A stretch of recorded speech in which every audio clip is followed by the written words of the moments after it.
So now we're going to talk a little bit about the chemistry of nucleic acids. And so what we want to focus on here is denaturization of your DNA and RNA and the differences between how the strands can be separated and also broken down. There are also, of course, other functions of our nucleotides. They can be sources of energy storage, energy to tap into for usage.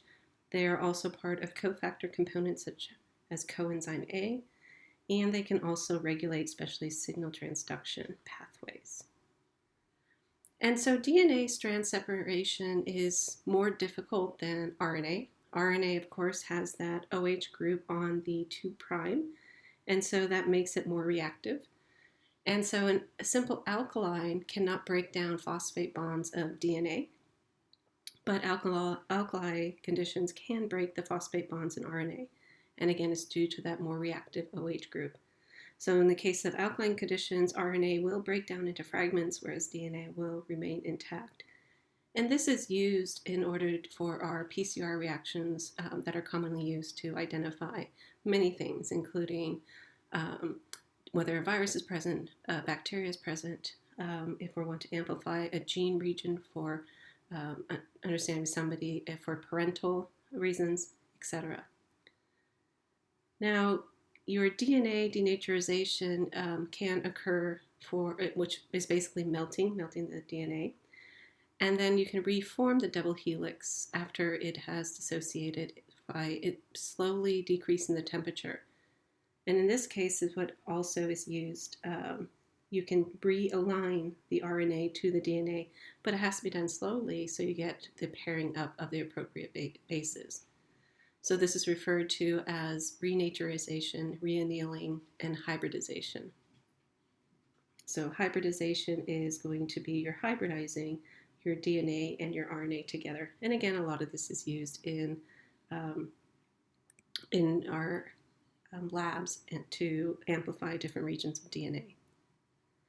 Now, DNA and RNA can also undergo what we call non-enzymatic reactions. And so two important ones are deamination. Remember, you're removing an amine. And another is depurination, where you're removing a whole base, a whole purine. These alterations are going to produce permanent changes that are, in essence, mutations.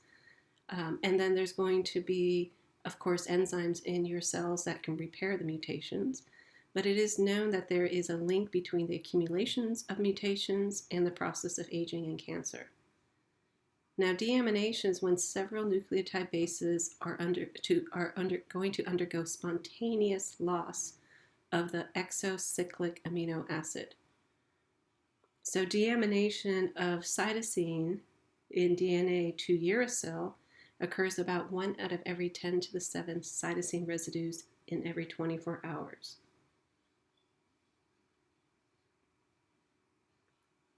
Let me do this another way.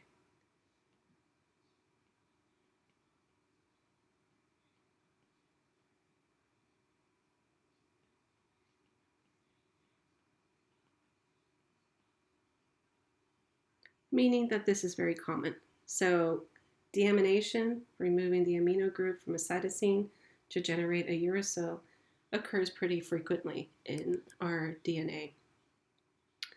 Now, our deamination can also occur with our 5-methylcytosine to generate a thiamine. And then we can also, which has a methyl group, which is different than the uracil. We also have adenine, which during our purine recycling pathways, which is very important, will become an intermediate hypoxanthine, and that is a deamination of that nitrogen there. And then guanine, also during purine recycling, can also be deaminated to form xanthine.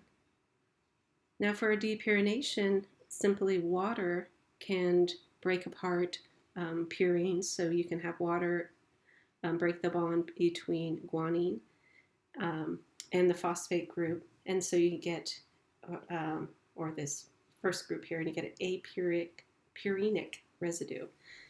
And again, all of these can occur, and we do have enzymes, again, that can go in and repair these changes. Now, some other functions of our nucleotides is that they are going to carry energy, ATP, GTP, CTP. They're going to be components of cofactors. Those are coenzyme A is an example of that. And regulatory molecules, cyclic AMP, which we've already discussed, cyclic GMP. So let's talk about energy first. Again, we have our ATP model, which is our NTP, so it can be an ATP. And you're always going to label them with the alpha carbon, which is going to be closest to your furanose ring. So in this case, it's a ribose, so that alpha is closest to the ribose, that phosphate. The beta phosphate is next, and the gamma phosphate is last. Now, it's important because there are different amounts of energy that can be released when you break a bond. So if you break a bond between the alpha, beta, if you break a bond between the ribose and alpha, you're only going to release 14 kilojoules. So this bond, so if you break this bond, you get 14 kilojoules. If you break a bond between the alpha beta and the beta gamma, so you break this bond and you break this bond, you're going to release 30 kilojoules.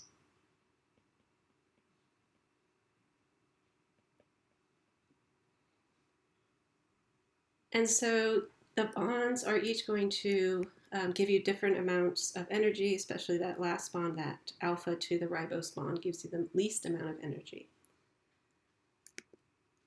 Now, nucleotides are also going to be coenzymes. Adenosine is going to be a component of many cofactors. They are usually unrelated structurally, except for the presence of adenosine.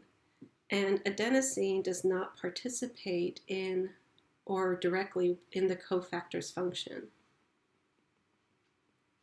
So adenosine is thought to be important in the structure.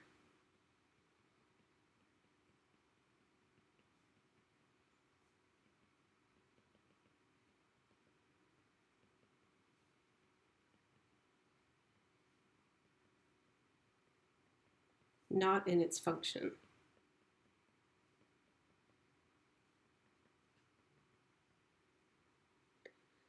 And so why this is thought is because if you remove adenosine, it's going to result in the dysfunction of the coenzyme.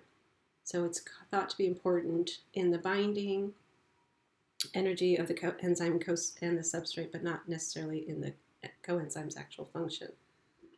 Some coenzymes that contain adenosine are going to be coenzyme A that we've talked about. Also NAD, nicotinamide adenine has adenosine. Flavin adenine dinucleotide FAD has adenosine. And you can see that they all share the adenosine part, but the rest of the structure of the coenzyme is very different. So they look very different. They are going to be part of different reactions. And the question is, why adenosine? Why not guanosine? Why not thiamine? Why not uracil, etc.? And it's just thought that at some point in our evolution, adenosine was favored, and so that became the favorite choice for using them as coenzymes and as energy in the form of ATP. Now finally, nucleotides can also regulate, and it's often going to be a second messenger in a signal transduction pathway.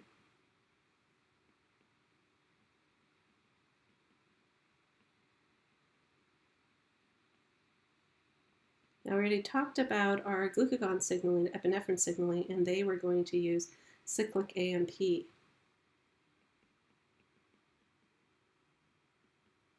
So cyclic AMP has regulatory functions in almost all cells, and cyclic GMP also has regulatory function in many cells.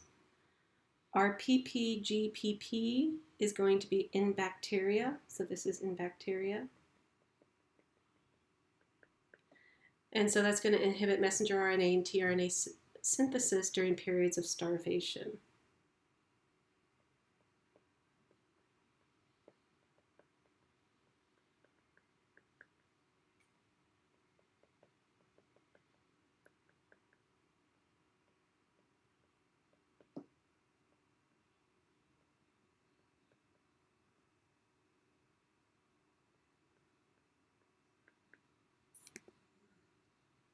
So in summary, ATP is the central carrier of energy. Adenosine can be found in many different cofactors, and cyclic AMP formed from ATP as well as cyclic GMP formed in GTP is going to be a common second messenger in responses to hormones and other chemical signaling in cells.